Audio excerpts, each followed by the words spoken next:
Good morning 9th class students. मुझे पूरी उम्मीद है कि पिछली वीडियो में जितना भी मैंने आपको व्याकरण कवर कराया था वो आपने सारा कंप्लीट कर लिया होगा बच्चों। इस वीडियो में भी मैं आज आपको हिंदी व्याकरण ही पढ़ाने जा रही हूँ, क्योंकि हिंदी साहित्य का लगभग सिलेबस हमारा कंप्लीट होने जा रहा है। 1 चैप्टर इज रिमेनिंग ओनली, तो we will do later. First we will do Hindi व्याकरण। तो बच्चों, पिछली वीडियो में मैंने आपको हिंदी व्याकरण कराया था, कुछ मैंने आपको प्रस्ताव भी दिए थे लिखने के लिए, और इस वीडियो में भी मैं आपको प्रस्ताव दे रही हूँ होमवर्क में लिखने के लिए। तो पेज नंबर 53 पर आप अपनी हिंदी व्याकरण की ये जो बुक है हमारी सरस हिंदी व्याकरण, ये खोल लीजिए। इसमें पेज नंबर 53 पर एक ये दिया गया है 8 नंबर पर प्रस्ताव लेखन है कि वर्तमान युग में मोबाइल फोन आज जीवन की आवश्यकता बन गया है। इस विषय पर अपने विचार प्रकट कीजिए और बताइए कि मोबाइल फोन जीवन में सुविधा के साथ साथ मुसीबत किस प्रकार बन जाता है। तो ये आपको लिखना है कि मोबाइल फोन किस तरह हमारे लिए लाभदायक है और किस तरह हमें नुकसान पहुंचा सकता है। ये आपको अपने विचार इस विषय पर लिखने हैं। प्रस्ताव कैसे लिखना है वो मैं आपको पहले ही समझा चुकी हूँ। तो इस वीडियो में मैं आपको 2 प्रस्ताव दे रही हूँ। इसमें आपको अपने ही विचार लिखने हैं बच्चों। इसमें चीटिंग करके बुक में से नहीं लिखिएगा, क्योंकि प्रस्ताव लेखन में आप जितने अपने विचार रखेंगे उतने ही ज्यादा अच्छे मार्क्स आपको मिलेंगे। ठीक है। अब नेक्स्ट है एक प्रस्ताव और मैं आपको बता रही हूँ लिखने के लिए, पेज नंबर 55 पर। पेज नंबर 55 पर है ये कि आज का युग विज्ञापन का युग है। कुछ उदाहरण देकर समझाइए कि विज्ञापन हमारे जीवन को कैसे प्रभावित करते हैं। अर्थात विज्ञापन मीन्स एडवर्टाइजमेंट। तो किस तरह से ये हमारे जीवन को प्रभावित करते हैं, ये अपने विचार आपको इसमें लिखने हैं।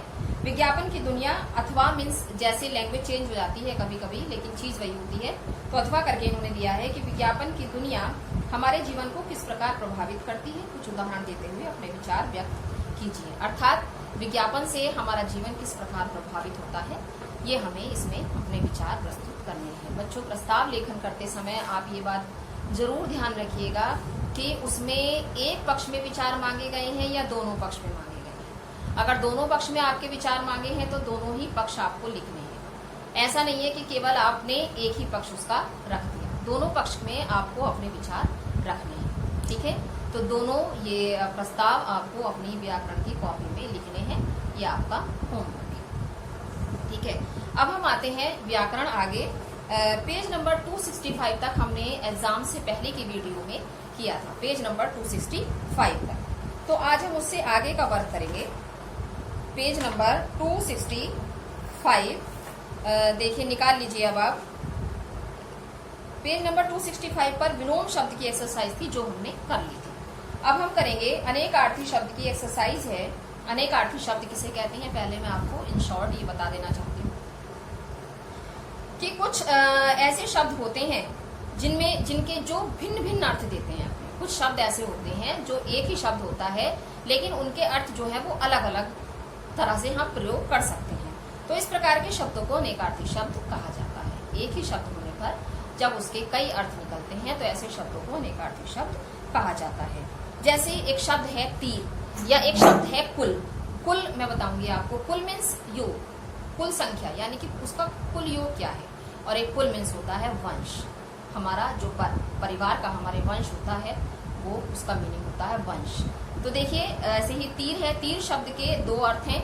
मीन्स एक का अर्थ है किनारा, नदी का किनारा मीन्स तीर, और एक का अर्थ है चलाने वाला तीर, बाण जिसे हम कहते हैं। ठीक है। तो ये 2 अर्थ हो गए इसके। तो इसी तरह से कुछ शब्द ऐसे होते हैं हमारे जो एक ही शब्द के अलग अलग अर्थों में हम उसका प्रयोग करते हैं। तो इसकी देखिए एक्सरसाइज है बच्चों, मैं आपको बोलकर बता रही हूँ, आप अपनी बुक में कर लीजिए। तो ये देखिए पहली एक्सरसाइज है हमारी कि निम्नलिखित शब्दों के 2-2 अनेकार्थी शब्द लिखिए। वैसे बच्चों ये अंदर से मैंने आपको पहले भी बताया था कि इन एक्सरसाइज के अलावा आपके लेसन के अंदर से भी आ सकता है, तो आपको सारा लर्न करना है। ठीक है। तो पहला है शब्द हमारा अंबर। अंबर के 2 अर्थ हैं, एक आकाश और एक कपड़ा। ठीक। अब है कनक। कनक के 2 अर्थ हैं, सोना, धतूरा। कम से कम 2-2 अर्थ आपको याद करने हैं, 2 से ज्यादा भी कर सकते हैं, 2 आपको एटलीस्ट करने ही करने हैं। कुल, कुल मीन्स वंश, या जो मैंने आपको बताया था अभी सारा मीन्स योग, तीर मीन्स बाण या तट मीन्स किनारा। दंड मीन्स सजा या एक व्यायाम होता है, एक्सरसाइज होती है, दंड व्यायाम कह सकते हैं हम उसको। पत्र मीन्स पत्ता या चिट्ठी। पत्र मीन्स पत्ता, पेड़ का पत्ता कोई भी, या चिट्ठी। रस का मीन्स है फल का रस मतलब है परिणाम, रिजल्ट जिसे हम बोलते हैं। और एक खाने का फल होता है, जैसे कोई भी फ्रूट होता है उसे हम फल कहते हैं। रस मीन्स निचोड़, किसी भी चीज का निचोड़ना, कंक्लूजन, रस क्या है उसका। और दूसरा एक इसका होता है आनंद, कि हमें बड़ा रस आ रहा है, आनंद आ रहा है, ठीक है। फिर है आपका विधि। विधि मीन्स भाग्य भी होता है और रीति भी होती है। फिर आपका आता है हरि। हरि का मतलब है विष्णु या सूर्य। और हल एक किसान का यंत्र होता है खेत जोतने का। और उस हल मीन्स आपका जो है वो किसी चीज को हल करना, यानी कि उसका सॉल्यूशन निकालना, ठीक है। किसी भी चीज को हल करना, उसका सॉल्यूशन निकालना, ठीक है। तो ये हो गया हमारा, ये एक्सरसाइज हो गई हमारी। अब इसके नीचे की एक्सरसाइज पर हम आते हैं। निम्नलिखित वाक्यों में रेखांकित शब्दों के लिए कोई भिन्न अर्थ लिखिए।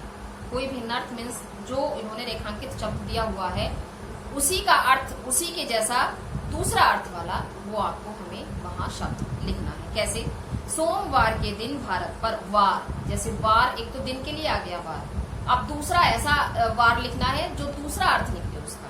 सोमवार के दिन भारत पर हुआ था, क्या हुआ था? आक्रमण हुआ था। आक्रमण वार भी कहते हैं। सोमवार के दिन भारत पर आक्रमण हुआ था। सड़े गले फल खाने का परिणाम अच्छा नहीं होता, दूसरा अर्थ निकलता है फल का परिणाम, ठीक। अब आता है कृष्ण पक्ष। कृष्ण पक्ष यानी कि 15 दिन का। तो कृष्ण, और एक पक्ष होता है किसी का पक्ष रखना, तो कृष्ण पक्ष 15 दिन का होता है। रोगी अपने बच्चे से मिलने के लिए उत्सुक था। रोगी के दो अर्थ हैं, उत्सुक था। जलधर को बादल तथा मेघ भी कहते हैं। प्राणों से मुक्ति मिलने पर मोक्ष प्राप्त होता है। सोने की मुद्रा देखकर लालची के भाव बदल गए। लाल रंग की कमीज मेरे बेटे ने पहनी थी। लाल का एक लाल रंग के लिए हो गया, दूसरा लाल बेटे के लिए। शिवजी महादेव भी कहे जाते हैं। हल की सहायता से जमीन को जोतने का काम आसान हो गया। वर को ईश्वर का वरदान प्राप्त हुआ। वर्ण के आधार पर रंग भेद करना अनुचित है। अनार का रस पीकर तो आनंद आ गया। तो ये हमारी एक्सरसाइज यहाँ कंप्लीट हो गई अनेकार्थी शब्द की। अब हम पेज नंबर नेक्स्ट एक्सरसाइज पर आते हैं, जिसका नाम है एकार्थक प्रतीत होने वाले शब्द। अर्थात दो शब्द होते हैं लेकिन उनका हमें अर्थ जो है वो एक सा प्रतीत हो। दो शब्द होते हैं अलग अलग, वो एक से प्रतीत होते हैं लेकिन उनका अर्थ जो है वो अलग अलग होता है। तो देखिए ये कुछ शब्द दिए गए हैं इसमें, आप पेज नंबर 269 पर और पेज नंबर 271 पर और 272 पर कुछ शब्द हैं, ये आपको याद करने हैं बच्चों। इसकी एक्सरसाइज मैं आपको यहाँ करा रही हूँ। तो ये फर्स्ट एक्सरसाइज मैं आपको होमवर्क में दे रही हूँ, आप होमवर्क करेंगे इसका, क्योंकि सब एक्सरसाइज अगर मैं ही सॉल्व करूंगी तो आपको भी थोड़ा सा अपना योगदान देना है मेरे साथ साथ, क्योंकि सारा ही सॉल्यूशन इसमें पीछे दिया गया है। आपको कोई अपनी तरफ से कुछ नहीं करना, इसमें आपको पीछे देखना है और उसका लिखना है। सपोज दो शब्द हैं, अभिमान और अहंकार। अभिमान और अहंकार, तो इनका अर्थ हम किन किन अर्थों में प्रयोग करते हैं वो हमें पीछे से देखकर लिखना है। नेक्स्ट एक्सरसाइज में आपको फिल करा रहे हैं। निम्नलिखित वाक्यों में सही शब्द से रिक्त स्थान की पूर्ति करिए। मजदूर दिन रात करता है, क्या करता है? श्रम करता है, इसमें श्रम आ जाएगा। देखिए ब्रैकेट में यहाँ 2 वर्ड्स दिए गए हैं, जो भी सुटेबल हो वो आपको यहाँ लिखना है। हमें पीड़ित व्यक्ति की करनी चाहिए, क्या करनी चाहिए? सहायता करनी चाहिए। माँ का अपने बच्चे के प्रति प्रेम कहलाता है, क्या कहलाता है? वात्सल्य कहलाता है। आज एक वरिष्ठ नेता का हो गया, क्या हो गया बच्चों? निधन या मृत्यु? निधन हो गया। आरुषि हत्या केस का आज निर्णय या न्याय? निर्णय आने वाला है। बाइबिल एक धार्मिक है, क्या है? पुस्तक है या ग्रंथ है? कोई भी धार्मिक पुस्तक नहीं होती, ग्रंथ ही होता। तो बाइबिल एक धार्मिक ग्रंथ है। अमावस्या की रात को अंधकार होता है, कैसा होता है? गहरा या घना? गहरा होता है। हम हड़प्पा के पुराने या प्राचीन खंडहर देखने गए। तो ये यहाँ आएगा प्राचीन खंडहर। जो बहुत पुरानी चीज होती है वो प्राचीन आता है, बहुत पहले की, सदियों पहले की चीज। कातिल को सजा मिलनी चाहिए, कैसी, कठोर या कठिन? तो यहाँ कठोर सजा मिलनी चाहिए। हमने घने वृक्ष की छाया या परछाई, छाया में आराम किया। प्रकृति ने हमारी जरूरत के अनुसार संसाधन उपलब्ध किए हैं, पर्याप्त या अधिक? तो पर्याप्त आएगा यहाँ। आज के समय में सोना बहुमूल्य है, बहुमूल्य। कभी भी अपने मित्र की उन्नति पर न करो, क्या ना करो? ईर्ष्या ना करो। हिमालय की चढ़ाई दुर्गम है या अगम है? दुर्गम है। आज की शिक्षा पद्धति में अंग्रेजी विषय को बना दिया है, आवश्यक या अनिवार्य? आवश्यक बना दिया है। 14 वर्ष से कम आयु के बच्चों से मजदूरी करवाना पाप है या अपराध है? अपराध है। तो बच्चों ये एक्सरसाइज हमारी यहाँ कंप्लीट हो गई है, पेज नंबर 273 की। अब हमारी नेक्स्ट चैप्टर आता है शब्द समूह के लिए एक शब्द। तो इसकी एक्सरसाइज हम करते हैं, उससे पहले हम इसको थोड़ा सा समझेंगे। तो ये शब्द समूह के लिए एक शब्द बच्चों क्या होता है? देखिए, कोई भी बात जब हम कहते हैं तो एक लंबी चौड़ी बात कहने से अच्छा है कि एक शब्द उसके लिए हम बोलें। जैसे वह पढ़ना लिखना नहीं जानता, तो आप सोचेंगे ये पढ़ना लिखना नहीं जानता, बोलने की क्या जरूरत है? आप कैसे बोल देंगे कि वह अनपढ़ है? तो जो पढ़ना लिखना नहीं जानता अनपढ़ है। तो ये एक शब्द होता है पूरे शब्द समूह के लिए, वाक्यांश के लिए एक शब्द। यानी कि पूरी बात ना कहकर हम एक शब्द में ही उसको पूरी बात को कह दें, ये कहलाता है शब्द समूह के लिए एक शब्द। तो ये एक्सरसाइज हम इसकी करते हैं, ये दिए गए हैं बच्चों इसमें लेसन में। ये आप इनको अंदर से पढ़ लीजिएगा एक बार पढ़कर ही आपको सब समझ में आ जाएंगे। ये इतने डिफिकल्ट नहीं होते हैं। तो पहला सेंटेंस है हमारा पेज नंबर 277 पर, जिसकी कल्पना ना की जा सके, कल्पनातीत या अकल्पनीय, कुछ भी हम लिख सकते हैं। जिसकी आशा ना की गई हो, अप्रत्याशित। जो आशा से अधिक हो, आशातीत। जानने की इच्छा रखने वाला, जिज्ञासु। जो इंद्रियों के अनुभव से बाहर हो, अगोचर। जिसे करना आवश्यक हो, अनिवार्य। जिसके हृदय में ममता ना हो, निर्मम। जिसे कठिनाई से समझा जा सके, दुर्बोध। जो पहले हो चुका हो, भूतपूर्व। संपत्ति का अधिकारी, उत्तराधिकारी। Page number 278। रविवार सप्ताह में होने वाला अवकाश है, तो यहाँ जाएगा साप्ताहिक। धन का दुरुपयोग करने वाला आर्थिक कष्टों से घिरा रहता है। अत्यधिक वृष्टि के कारण सारी फसल चौपट हो गई, अतिवृष्टि। ये दस्तावेज छिपाने योग्य हैं, इसमें आएगा गोपनीय। थोड़ा बोलने वाला व्यक्ति सबको अच्छा लगता है, अल्पभाषी। विद्यार्थी को जानने की इच्छा रखने वाला होना चाहिए, जिज्ञासु। अर्थात जितने भी ये अंडरलाइन वर्ड्स हैं इनके लिए हमें एक शब्द लिखना है केवल। तो ये मैं आपको इसके आंसर्स इसमें बता रही हूँ, आप इसके आगे लिख सकती हैं बुक में। महानगरों में आकाश को चूमने वाली इमारतें देखी जा सकती हैं, गगनचुंबी। तो ये सेंटेंस आपको दोबारा लिखने हैं पूरा कि महानगरों में गगनचुंबी इमारतें देखी जा सकती हैं। इस तरह से वाक्य को पूरा लिखना है। भारत की राष्ट्रीय धरोहर ताजमहल का मूल्य नहीं आंका जा सकता, तो इसको सेंटेंस को कैसे लिखेंगे? भारत की धरोहर ताजमहल का ताजमहल अमूल्य है। भारत की राष्ट्रीय धरोहर ताजमहल अमूल्य है। उसके पिता कार्यालय में बिना वेतन के काम करते हैं, तो उसके पिता कार्यालय में अवैतनिक काम करते हैं। ये पूरा वाक्य आपको लिखना है। गांधी जी के आदर्श अनुकरण करने योग्य हैं। गांधी जी क्या लिखेंगे इसमें आप? अनुकरणीय है। गांधी जी के आदर्श अनुकरणीय है। जो शरण में आ गया हो उसकी रक्षा करनी चाहिए, शरणागत की रक्षा करनी चाहिए। मैंने एक पुस्तक पढ़ी जिसके 8 अध्याय हैं। 8 अध्याय को बोलते हैं बच्चों अष्टाध्यायी। तो मैंने एक पुस्तक पढ़ी जो अष्टाध्यायी है। मैं जीवन भर आपका आभारी रहूंगा। मैं आजीवन आपका आभारी रहूंगा। बच्चे बिना पलक झपकाए टेलीविजन देखते हैं। बच्चे निर्निमेष टेलीविजन देखते हैं। हमारे अध्यापक बहुत सी भाषाएं बोलते हैं। हमारे अध्यापक बहुभाषी हैं। विष्णु के हाथ में चक्र होता है, विष्णु चक्रपाणी है, विष्णु चक्रपाणी है। कुछ जानने की इच्छा रखने वाले सदा सफल होते हैं, तो जिज्ञासु सदा सफल होते हैं। जानने की इच्छा रखने वाला अर्थात जिज्ञासु, तो जिज्ञासु सदा सफल होते हैं। कश्मीर के सौंदर्य के समान कोई दूसरा नहीं, कश्मीर का सौंदर्य अद्वितीय है, कश्मीर का सौंदर्य अद्वितीय है। मनीष कभी किसी के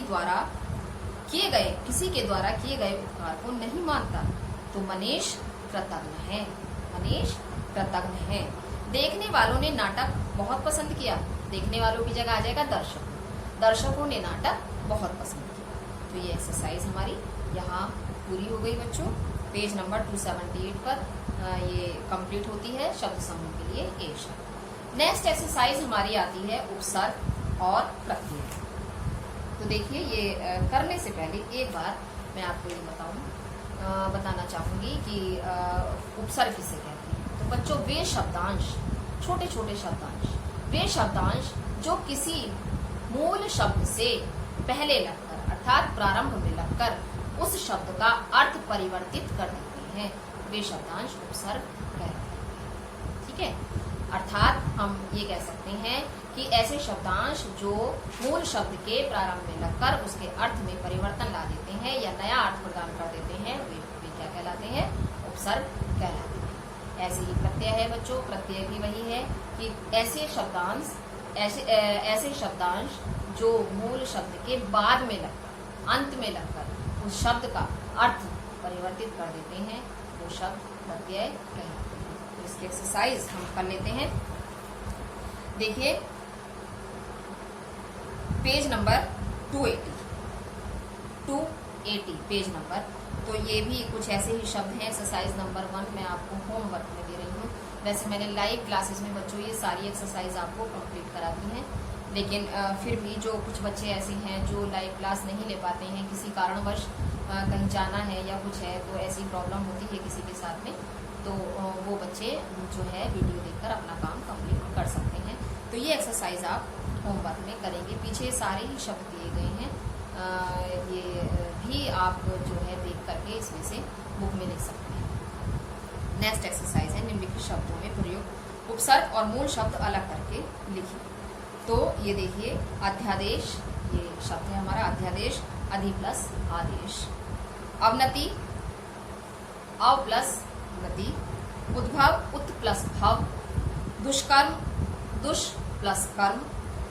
निर्भय, निर प्लस भय। प्रयत्न, प्र प्लस यत्न। प्रत्येक, प्रति प्लस एक। संजय, सम, सम प्लस जय। स म, माँ के नीचे हलंत लगेगा, सम प्लस जय संजय। चौपाई, चौ प्लस पाई। बदसूरत, बद प्लस सूरत। तो ये हमारे यहाँ मूल शब्द और उपसर्ग हमने अलग अलग करके लिखे। अब हमारे आते हैं प्रत्यय। पेज नंबर 283 की एक्सरसाइज है ये। पेज नंबर 283 की एक्सरसाइज है। आप इसमें भी पहली एक्सरसाइज आप होमवर्क में करेंगे। अक्कड़ मीन्स भुलक्कड़, सुधक्कड़, कुछ भी आप लिख सकते हैं। पियक्कड़, हार में आप लिख सकते हैं कुछ भी, प्रतिहार, ठीक है, प्रतिहार, अल्पाहार, कुछ भी लिख सकते हैं। आव में आप लिख सकते हैं बहाव, ठीक है। तो दो शब्द आपको यहाँ लिखने हैं। अब नीचे वाली एक्सरसाइज मैं आपको यहाँ करा रही हूँ, ये आप होमवर्क में करेंगे। पीछे से आपका इसी में दिए गए हैं सारे शब्द। लुटेरा, लूट प्लस एरा, लूट प्लस एरा, ला पे बड़े ओ की मात्रा, लूट प्लस एरा, लुटेरा। घबराहट, घबरा प्लस आहट, घबरा प्लस आहट। सड़ियल, सड़ प्लस यल। बहाव, बह प्लस आव। पुजारी, पूज प्लस आरी। बुढ़ापा, बूढ़ा प्लस आपा, बूढ़ा प्लस आपा। धार्मिक, धर्म प्लस इक। शौकीन, शौक प्लस ईन, बड़ी ई बनेगी बच्चों इसमें, शौक प्लस ईन। दयालु, दया प्लस आलू।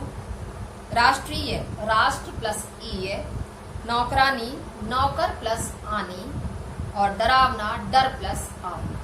तो ये एक्सरसाइज हमारी पेज नंबर 283 की भी कंप्लीट हो गई है, जिसमें हमने प्रत्यय और मूल शब्दों को अलग करके लिखा। ऊपर वाली एक्सरसाइज में हमने आपको होमवर्क में दिया ये कि इन प्रत्ययों का प्रयोग करके दो शब्द आपको बनाने हैं। पीछे सारे शब्द दिए गए हैं, तो ये आप अपनी कॉपी में लिखेंगे। व्याकरण की कॉपी जिसमें आप प्रस्ताव लेखन करते हैं, पत्र करते हैं, उसी में आपको ये एक्सरसाइज लिखनी है। तो नेक्स्ट एक्सरसाइज हम नेक्स्ट वीडियो में करेंगे। हो सकता है थोड़ा हिंदी साहित्य का वर्क भी मैं आपको नेक्स्ट वीडियो में कराऊं, और अगर नहीं तो हम पहले व्याकरण को ही कंप्लीट कर लेंगे, उसके बाद हम हिंदी साहित्य को देखते हैं। एक चैप्टर उसमें केवल हमारा रह गया है, बाकी वर्क हमारा उसमें कंप्लीट हो चुका है। तो thank you very much students.